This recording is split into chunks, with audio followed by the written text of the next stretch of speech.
Good morning to all my dear friends. स्वागत है आप सभी का आपके अपने YouTube channel accounts by Priyanshi में। पार्ट फर्स्ट में हमने बेसिक थ्योरी पढ़ी थी पार्टनरशिप फर्म की। आज हम इसके फीचर्स रीड करेंगे और उसको समझेंगे। फीचर्स और कैरेक्टरिस्टिक्स को याद करने की बिल्कुल भी जरूरत नहीं है। ये लोड लेने की बिल्कुल जरूरत नहीं कि हमको पॉइंट्स रटने पड़ेंगे। रटना बिल्कुल भी नहीं है, बिकॉज जो डेफिनेशन हमने पढ़ी थी वो ऐसे समझ में आ जाती है, बिकॉज बहुत ही इजी और सिंपल लैंग्वेज में वो लिखी हुई थी। So now we start the features of the partnership. Two or more persons. Obviously partnership firm start हो रही है, उसमें टू और मोर पर्सन्स की नीड रहेगी, तभी हम एक पार्टनरशिप बिजनेस को स्टार्ट कर पाएंगे। Okay, so I hope you understand the first point of the feature. Now second, agreement. Agreement में एक टाइम होता है कि इस टाइम से इस टाइम तक आपकी पार्टनरशिप चलेगी, तो इस टाइमिंग के हिसाब से उसमें ओरल एग्रीमेंट और रिटन एग्रीमेंट होता है। ओरल और रिटन एग्रीमेंट होता है तो उसमें सब लिखा होता है कि किसको कितना प्रॉफिट शेयर होगा और कितना लॉस बियर होगा। ये सब चीजें एक एग्रीमेंट में लिखी होती है। आगे हम इसको पार्टनरशिप डीड के फॉर्म में पढ़ेंगे। थर्ड पॉइंट है लॉफुल बिजनेस। हमने इससे पहले वाले वीडियो में देखा था कि लीगल पॉइंट ऑफ व्यू और यहाँ पे है लॉफुल बिजनेस मीन्स अनलॉफुल। बिना लॉ के हिसाब से कोई भी वर्क नहीं होना चाहिए, सब वर्क लॉ के हिसाब से होना चाहिए। और कोई भी डिस्प्यूट्स होते हैं अगर, तो वो एग्रीमेंट में लिखे होते हैं कि उसको कौन सॉल्व करेगा। फोर्थ पॉइंट आता है प्रॉफिट शेयरिंग। अब एग्रीमेंट बनाया है तो उस एग्रीमेंट में ये भी लिखा होता है कि कौन कितना प्रॉफिट शेयर करेगा और कितना लॉस बियर करेगा। वो या तो वो रेशियो के फॉर्म में हो सकता है या फिर वो इक्वली हो सकता है।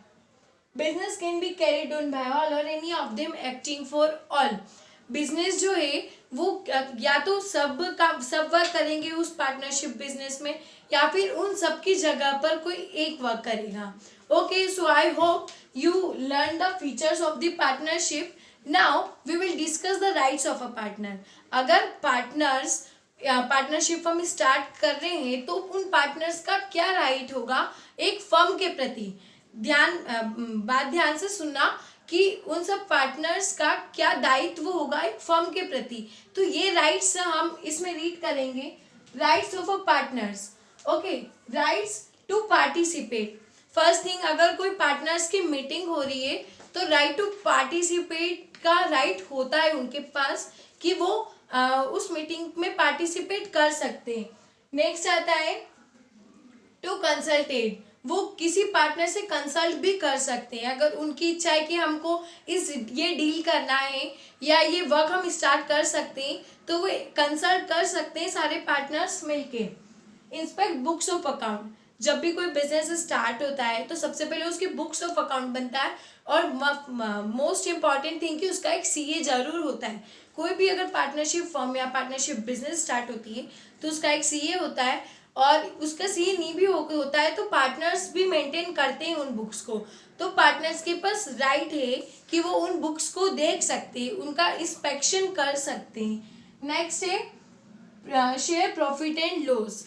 पार्टनर्स का राइट है कि वो प्रॉफिट और शेयर लॉस करेंगे। ऐसा तो है नहीं कि कोई पार्टनर्स वर्क करे जा रहा है, रोज मेहनत कर रहा है और उसको कोई प्रॉफिट ना मिले, ऐसा बिल्कुल भी नहीं है। उसको प्रॉफिट अगर वो ले रहा है तो उसको लॉस भी बियर करना होगा। I hope you understand what I say. And next is loan 6%।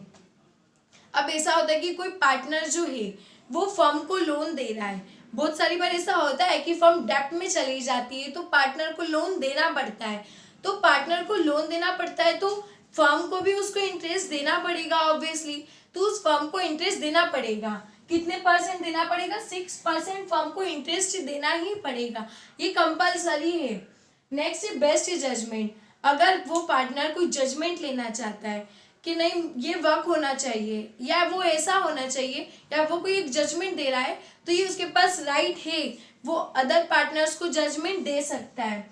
Next is not to admit new partner. But एक राइट है कि वो बिना पार्टनर्स की कंसल्टेंसी